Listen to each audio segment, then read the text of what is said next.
Hello students, दृष्टा success academy online classes में आपका पुनः स्वागत है। मैं विशाल सर एक बार पुनः आपका स्वागत करता हूं। जैसा कि मैं अपने junior super TET, PGT, LT और नेट जेआरएफ के स्टूडेंट्स के लिए लगातार इंडियन राइटिंग इन इंग्लिश के वीडियोस दे रहा हूं।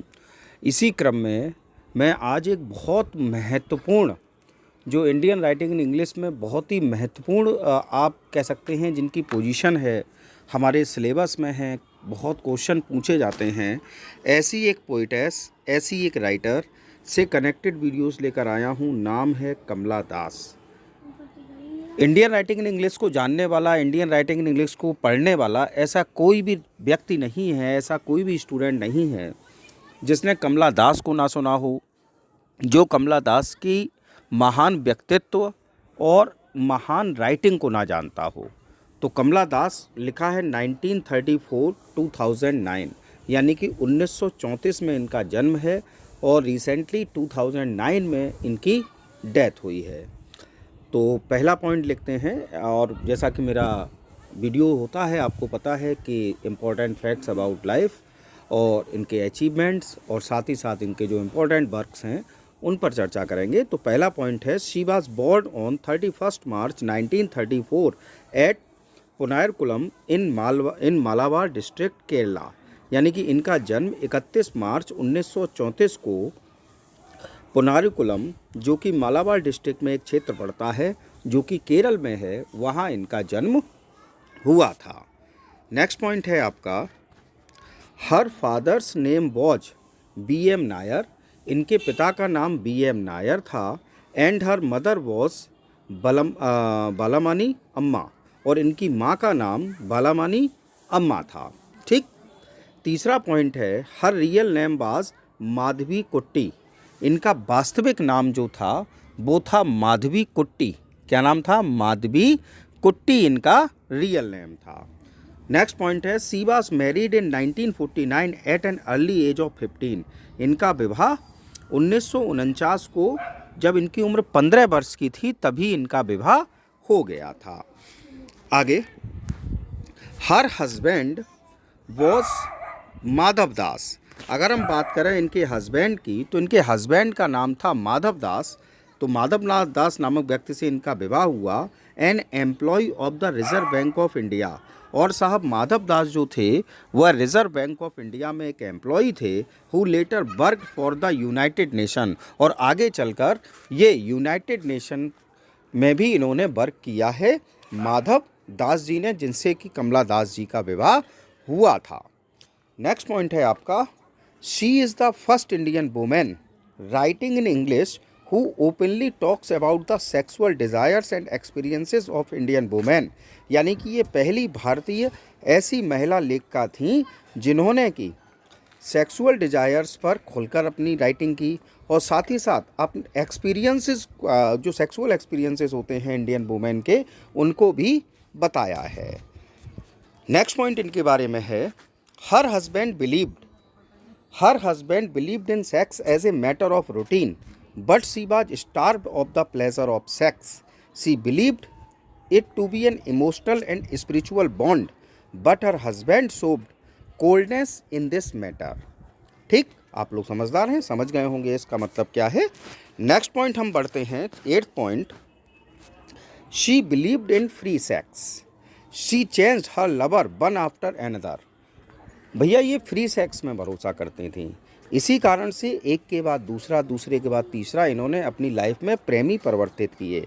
But she could not gate sexual satisfaction, लेकिन अंत तक जो इनकी राइटिंग से हम इन्होंने जो दिखाया है, अपनी ऑटोबायोग्राफी लिखी है और चीज़ें जो राइटिंग की हैं इन्होंने, उसमें इन्होंने इस चीज़ को स्वयं स्वीकार किया है कि इनको सेक्सुअल सेटिस्फैक्शन प्राप्त नहीं हो पाया। नेक्स्ट है, हर love of poetry began at an early age through the influence of her great uncle Nalapat Narayana Menon, a prominent writer. क्या था, जहाँ तक कमला दास जी का पोइट्री के प्रति प्रेम है, तो इनका पोइट्री के प्रति प्रेम जो था वह अर्ली एज से ही स्टार्ट हो गया था, क्योंकि इन पर बड़ा असर था अपने अंकल नालापत नारायण मेनन जी का, जो कि केरल में एक मलयालम भाषा के प्रोमिनेंट राइटर थे। उसके बाद she settled in Bombay and has a daughter. आगे चलकर ये अपनी लाइफ में बॉम्बे में सेटल हुई और इनकी अपनी एक पुत्री के साथ, इनकी एक पुत्री थी तो उसके साथ ये आगे चलकर बॉम्बे में सेटल हो गई। उसके बाद she died on 31 May 2009 at the age of 75 in Pune. 31 मई 2009 को जब इनकी उम्र 75 ईयर्स की थी तब पुणे में, जो कि महाराष्ट्र में है, तो पुणे में इनका निधन हुआ। नेक्स्ट पॉइंट है she was 20th century confessional poet, novelist and short story writer. अगर हम इनके प्रोफेशन की बात करें तो 20वीं शताब्दी की ये कन्फेशनल पोएट थी, नॉवलिस्ट थी और साथ ही साथ शॉर्ट स्टोरी राइटर भी थी।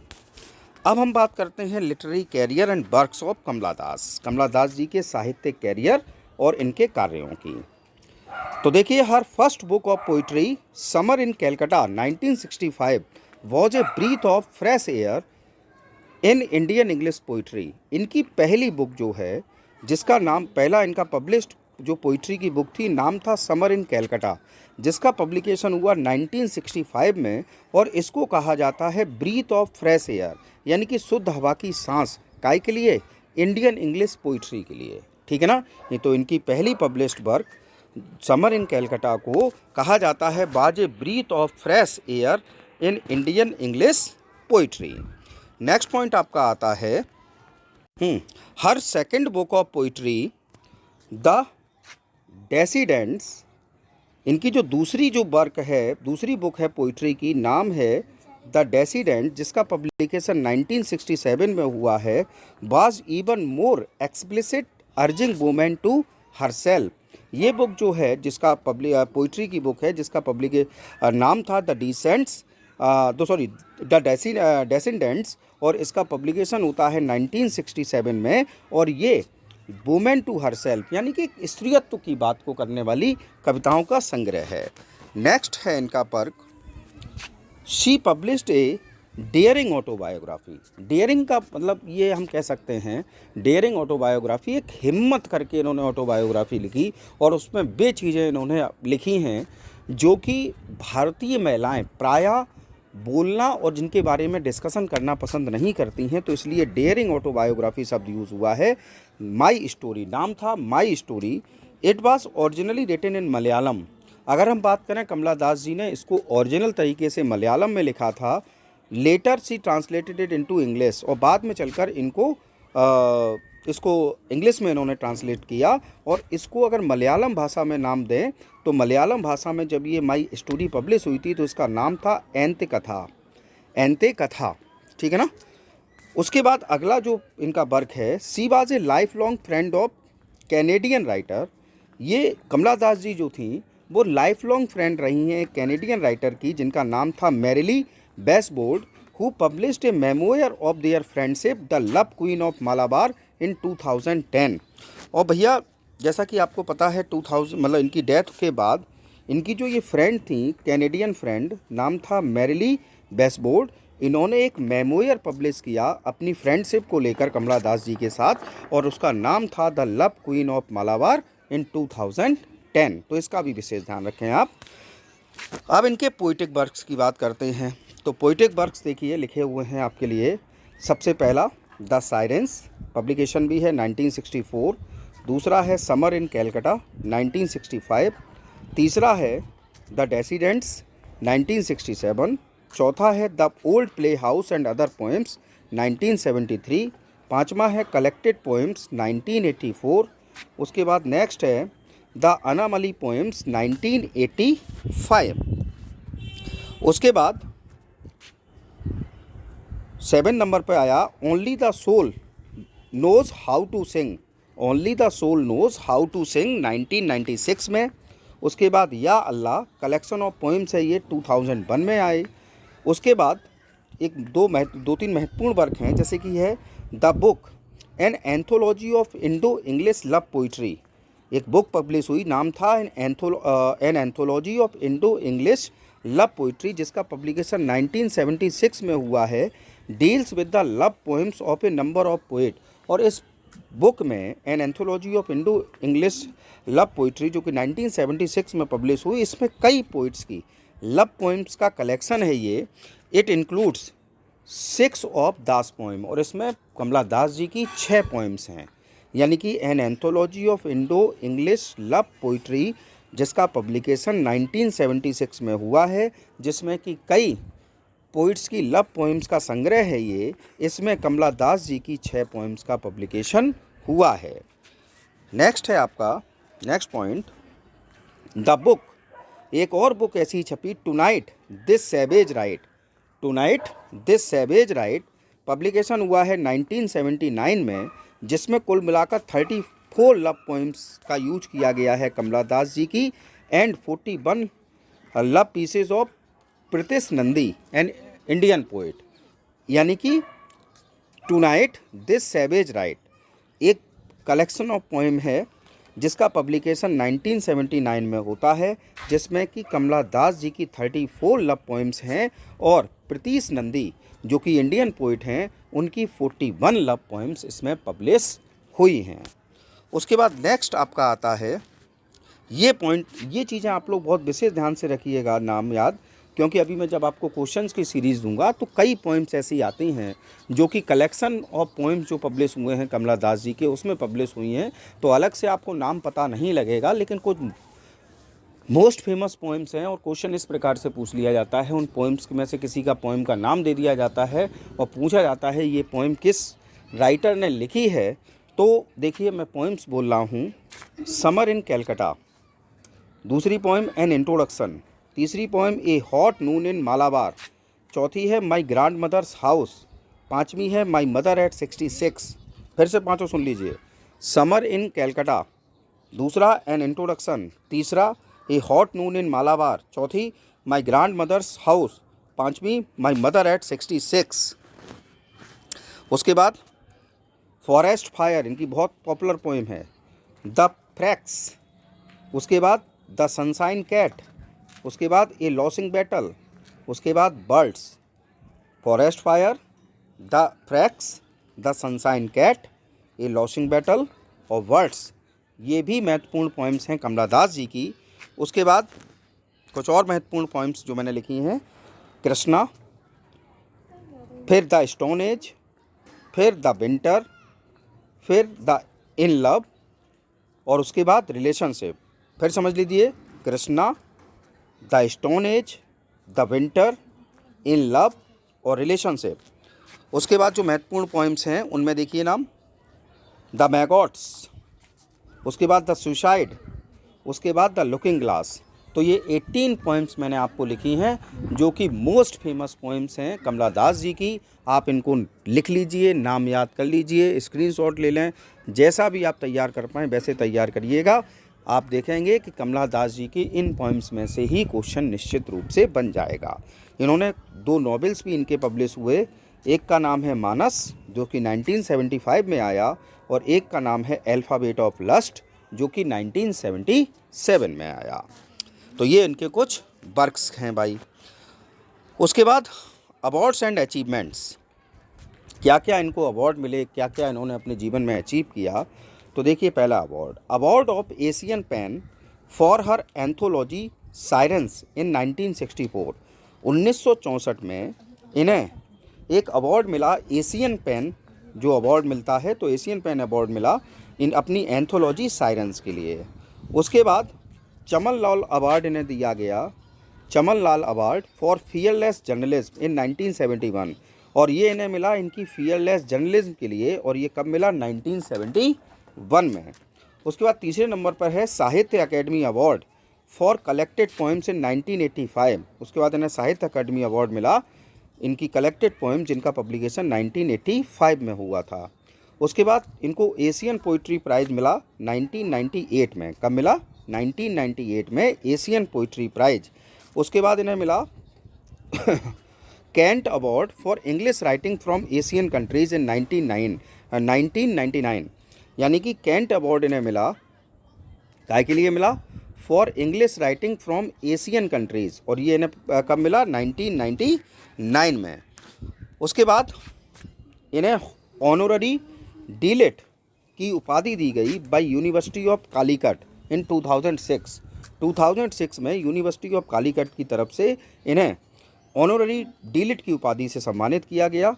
और एक और महत्वपूर्ण पॉइंट है, आप इसको नोट के रूप में लिख सकते हैं, नोट है ये, in 1984 Kamala Das was nominated for the Nobel prize in literature. 1984 में कमला दास जी को नॉमिनेट किया गया था नोबेल प्राइज इन लिटरेचर के लिए। हालांकि अनफॉर्चुनेटली इन्हें ये नोबेल प्राइज मिल नहीं पाया था, लेकिन यही अपने आप में एक बहुत बड़ी बात होती है कि कोई भी राइटर नोबेल प्राइज के लिए नॉमिनेट हो। तो नोबेल प्राइज इन लिटरेचर के लिए 1984 में कमला दास जी को नॉमिनेट किया गया था। कुछ अन्य फैक्ट्स इनके बारे में, इंटरेस्टिंग फैक्ट्स हैं साहब। She held position as vice chairperson. ये अपने जीवन में कई महत्वपूर्ण पदों पर इन्होंने काम किया है। तो देखिए, she held position as vice chairperson in Kerala Sahitya Akademi. इन्होंने वाइस चेयरपर्सन के रूप में काम किया केरला साहित्य अकेडमी में। चेयरपर्सन के रूप में भी काम किया केरला फॉरेस्ट बोर्ड में। President of the Kerala children society के प्रेसिडेंट के रूप में काम किया। एक एडिटर के रूप में भी काम किया, काहे के लिए, पोइट मैगजीन में। फिर पोइट्री एडिटर के रूप में भी काम किया इलस्ट्रेटेड वीकली ऑफ इंडिया में। तो ये बहुत महत्वपूर्ण पद हैं जिन पर कि कमला दास जी ने काम किया, यानी कि वाइस चेयरपर्सन रहीं केरला साहित्य अकेडमी की, चेयरपर्सन रहीं केरला फॉरेस्ट बोर्ड की, प्रेसिडेंट रहीं केरला चिल्ड्रन सोसाइटी की, एडिटर रहीं पोइट मैगजीन की, और पोइट्री एडिटर रही हैं इलस्ट्रेटेड वीकली ऑफ इंडिया की। उसके बाद नेक्स्ट पॉइंट है, इन 2009 the times called her the mother of modern English Indian poetry. The times magazine जो है उसने 2009 में, यानी कि 2009 में इनको कहा है the mother of modern English Indian poetry, यानी कि एक बहुत बड़ी सम्मान के साथ इनको नवाजा गया है और कहा गया है the mother of modern English Indian poetry कहा है कमला दास जी को। थर्ड पॉइंट इनके बारे में फैक्ट्स में है,